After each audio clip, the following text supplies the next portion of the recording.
Johan, l'essentiel de l'info.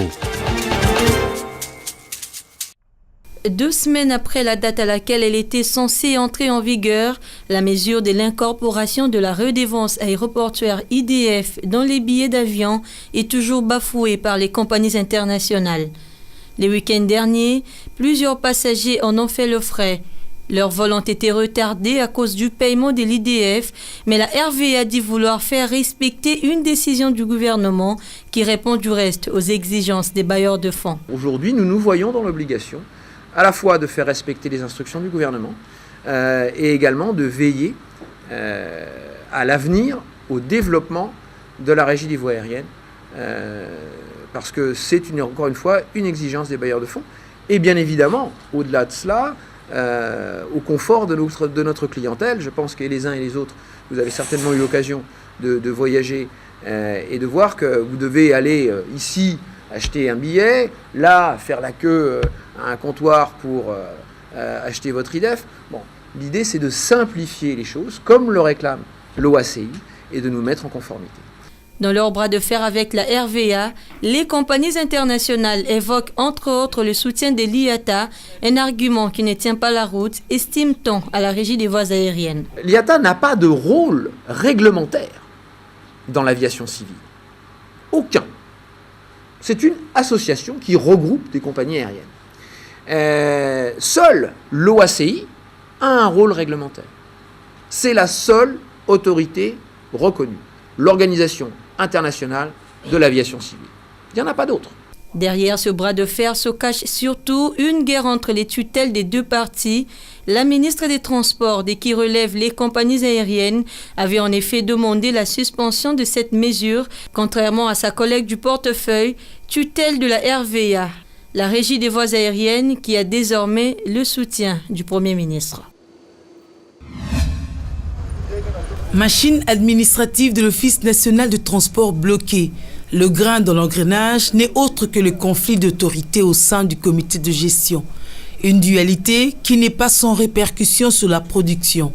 Et pour éviter une paralysie totale, la délégation syndicale se manifeste. Si nous croisons les bras comme ça, nous risquons d'aller jusqu'à la fin de l'année avec beaucoup de difficultés et nous n'arriverons plus à contenir la réaction que les travailleurs peuvent faire spontanément. C'est pour cela que nous avons donné ce signal à l'autorité gouvernementale, en l'occurrence le Premier ministre, ainsi que la présidence de la République, de prendre ses responsabilités à main afin de sauver ces géants de transport.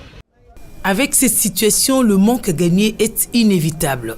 On ne peut pas admettre une entreprise stratégique aussi comme l'ONATRA puisse traverser une situation telle que nous sommes en train de la vivre. Vous savez que plus ou moins 75% de notre commerce extérieur passe par le port de Matadi. Et donc, une grève ou un arrêt de travail pendant une période d'1 semaine au sein de l'ONATRA a des conséquences néfastes sur la marche de l'économie. Dialogue de sourds ou crise de confiance, seule l'autorité de tutelle a à faire peser de tout son poids pour remettre le calme à l'ONATRA. La lutte contre le réchauffement climatique passe inéluctablement par une meilleure politique de gestion forestière. Il faut le respecter. Et pour insister, le message est répercuté à travers l'atelier sur la participation de la société civile au processus de réduction de gaz à effet de serre dû à la déforestation. Bien compris, la société civile sera le relais important pour la création de la dynamique des groupes autochtones dans la protection de la forêt. Il faudrait qu'à partir du niveau national, l'information soit aussi répartie d'abord au niveau des ONG qui représentent parfois ou accompagnent les communautés à la base. Mais c'est surtout ces communautés à la base qui sont les acteurs les plus déterminants. Parce que si nous voulons un processus RED qui ait du succès, il faut vraiment que les communautés villageoises, donc les communautés forestières, soient informées de ce qui se passe, soient informées de ce que c'est le processus RED. Autrement, on pourra avoir un processus sur papier avec de belles théories, avec de beaux documents, de beaux logiciels, mais qui ne seront pas opérants parce que tout simplement les communautés ne seront pas informées. Les conséquences néfastes du déséquilibre climatique nous guettent dangereusement, la sensibilisation des communautés locales tributaires de la forêt est plus qu'impérieuse. Merci à tout à l'heure. Les étudiants de l'Université pédagogique nationale UPEN se sont réveillés ce matin avec un corps gissant dans du sang. Un jeune homme d'une trentaine d'années a été retrouvé mort dans un caniveau sur la route Matadi au quartier Mbinza UPEN. J'ai eu un coup de fil d'une autorité de la place qui s'occupe de la matière sécuritaire, bien sûr. Il m'a appelé et dit non, vous êtes le maire là-bas. Nous avons appris qu'il y a un corps tout aux alentours de l'université, vers l'école d'application. Nous sommes venus sur le lieu pour nous acquérir de la situation. Nous avons trouvé un corps, bien sûr, qui était sur place.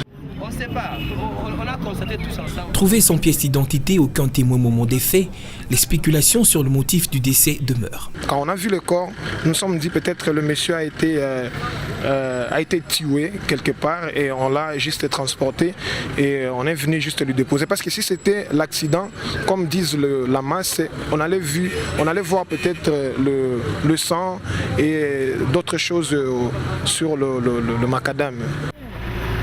Arrivé sur les lieux, le bourgmestre de la commune de Ngalima, qui s'est réservé de toute déclaration, a demandé l'ouverture d'une enquête. Plus d'espoir pour les habitants du quartier Manenga. Nous sommes dans la commune de Ngalima.